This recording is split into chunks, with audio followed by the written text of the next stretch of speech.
Hi అండి. ఈరోజు మనం సాల్వ్ చేయబోయే క్వశ్చన్ ఇది నెంబర్ సిస్టంలో ఉంది. Which of the following numbers is divisible by 3? ఇక్కడ 2 నెంబర్లు ఇచ్చారు. ఇది 3తో డివిజిబుల్ అవుతుందా లేదా అనేది మనం చెక్ చేసుకోవాలి. సో ఫస్ట్ వన్ చూద్దాం. 5, 4, 1, 3, 2, 6. సో దీనికి యాక్చువల్గా 3 డివిజిబిలిటీ రూల్ ఏంటండి? సో ఇచ్చిన డిజిట్స్ అన్నిటినీ కూడా మనం సమ్ ఆఫ్ చేస్తాం. అంటే some of all digits, sum of all digit, some of all digits అంటే మనకి ఇచ్చిన వాటిని ప్లస్ చేద్దాం. 5 plus 4 plus 1 plus 3 plus 2 plus 6. So 5 plus 4 9, 9 plus 1 10, 10 plus 3 13, 13 plus 2 15, 15 plus 6 21. So 21 అనేది 3 టేబుల్లో ఉంటుంది కాబట్టి 3 7s are 21 క్యాన్సిల్ అవుతుంది కాబట్టి ఇది 3తో డివిజిబుల్ అవుతుంది. డివిజిబుల్ బై 3 అని రాస్తున్నాం. సో ఇప్పుడు నెక్స్ట్ది చూసుకుందామండి.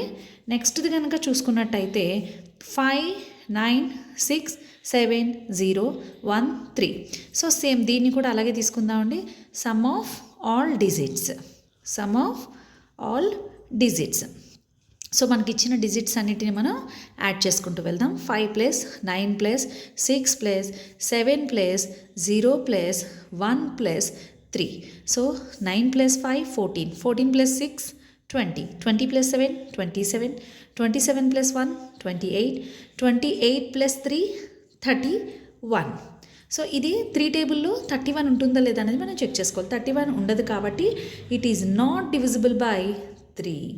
It is not divisible by 3.